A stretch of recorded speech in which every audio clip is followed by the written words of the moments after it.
All right, so inside the case, we do get two bows. One of them has been untouched, and you do have to prepare them as well. Let's pull off the cover, but here we have our violin.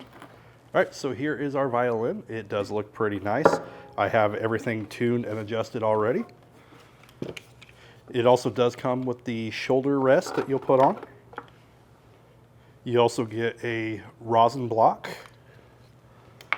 Now the rosin block, it is pretty hard. It takes a little bit to get it working.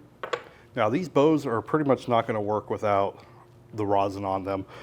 You could also adjust the bow, the tension, by turning this here. And as for the rosin, when you first get this, if you've never had one of these, you're going to want to put the rosin on it, and you're going to want to go back and forth. And the very first time, it could take several minutes, 5 to 10 minutes, but you want to get a coating of rosin all the way across the strands. Be careful that you don't break any of the connections. Now, if I take the other bow that hasn't had anything, you'll see that it doesn't really do a whole lot. I mean, it will grab a little bit if it's tight, but it's not going to do much. If you put the rosin on there, though, you'll get a lot more.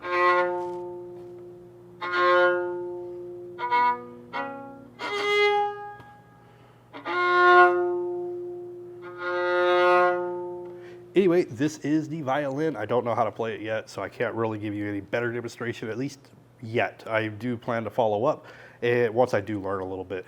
But anyway, pretty solid violin for beginners.